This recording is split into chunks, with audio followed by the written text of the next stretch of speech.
Alright, let's cut to the chase. You saw Black Panther, clearly. If you're watching this, if you saw Black Panther, that's what I'm saying. The box office clearly indicates it. If you're a fan of comic books, you probably saw Black Panther.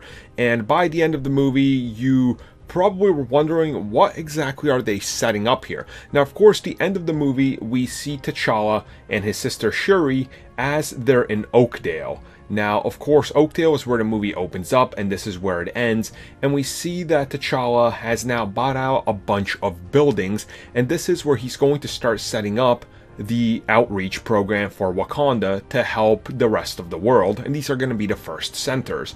Now, what if this goes a little bit deeper than just that? Could this possibly be the setup for the West Coast Avengers? Okay, so hear me out. So we know that the MCU is going to be changing in a drastic, like, insane type of way. We can't really expect once Phase 4 starts, or once Phase 3 is over. Pick one, it's the same thing. But essentially, you know, the MCU as we know it, the 11 years it will have been around building up to Avengers 4 is now over, and things are going to somewhat be over for the certain characters that started. You know, Iron Man doesn't have any more movies coming out. He's just kind of hanging around these movies. Thor's trilogy is done. Captain America is done. Doctor Strange now has 2 sequels that are guaranteed going to come out because that movie was huge at box office. Black Panther is going to get a trilogy. Various other characters are going to get trilogies like Captain Marvel, Ant-Man trilogy. Guardians of the Galaxy as we know it is also wrapping up, but there's more stories to tell. Spider-Man has stories.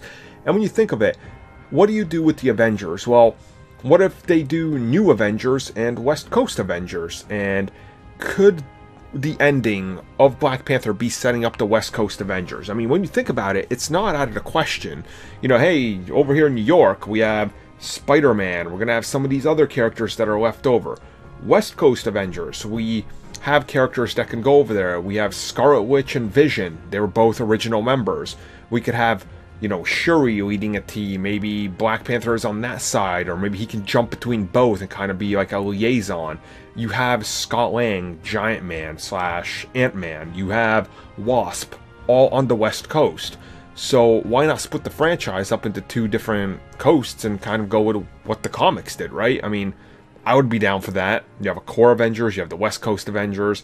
Who's to say we're probably not going to be getting some sort of Canadian team in the near future? I mean, we probably will now that Disney's going to acquire Fox. So the possibilities are honestly limitless, and there's no way that they let the Avengers brand not continue. So, you know, I think it might be a setup.